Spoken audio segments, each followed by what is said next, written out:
আমরা সকলেই জানি মৃত্যুর কোনো জাত নেই, মৃত্যুর কোনো বয়স নেই, মৃত্যুর কোনো সময়সীমা নেই। মৃত্যু কোনো বয়স বা স্থান মানে না।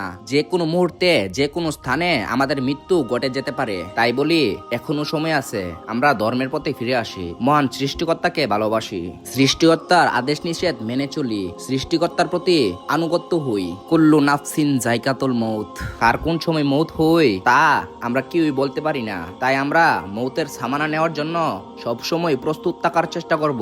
আল্লাহ আমাদের সবাইকে আল্লাহর ইবাদত করার জন্য সৃষ্টি করেছেন, আর আমরা মানুষ জাতিরাই দুনিয়াবি ব্যস্ততায় নিজেদেরকে ব্যস্তময় করে তুলেছি। এই ব্যস্ততা চিরস্থায়ী নই। আপনি থাকলেও দুনিয়া পুরোদমে চলবে, আপনি মারা গেলেও দুনিয়া পুরোদমে চলবে। কেউ কারোর জন্য থেমে থাকবে না, এক মুহূর্ত মানুষের জন্য থেমে নেই। তাই যে কোনো সময় যে কোনো জায়গায় মৃত্যুর চিন্তা অবশ্যই করবেন। দুনিয়ার ব্যস্ততার পাশাপাশি আল্লাহর আদেশ নিষেধও মানার চেষ্টা করি। দুনিয়াবি ব্যস্ততা সাময়িক, আর আখিরাতের দুনিয়া আমাদের জন্য চিরস্থায়ী। আর অল্প কিছুক্ষণ পরই জানাজা হয়ে যাবে, আর জানাজা হওয়ার পরই দুনিয়ার থেকে একদম চিরদমে মানুষটিকে বিদায় দেওয়া হবে। দুনিয়ার কোনো আবাস স্পর্শ করতে পারবে না, দুনিয়ার কোনো ক্ষমতা কবরে চলবে না, দুনিয়ার কোনো টাকা পয়সা কবরে নিয়ে যেতে পারবে না, দুনিয়ার কোনো ধন সম্পদের কবরে মূল্য নেই। কবরে শুধু একটারই মূল্য আছে, সেটা হলো ইমান।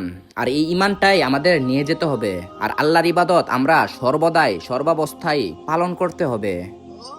আল্লাহ একমাত্র রব, যিনি আমাদেরকে নিজের হাতে সৃষ্টি করেছেন শুধুমাত্র তাহার ইবাদত করার জন্য। আর আমরা দুনিয়ার মানুষেরা দুনিয়াতে এসে আল্লাহর ইবাদত করাটাই ভুলে গেলাম। তাই আমরা আমাদের ঘুমন্ত ইমানকে জাগ্রত করতে হবে। তাই আমরা সকলে চেষ্টা করি আল্লাহর ইবাদত করার জন্য। এই পঞ্চতি ছিল। আসসালামু আলাইকুম।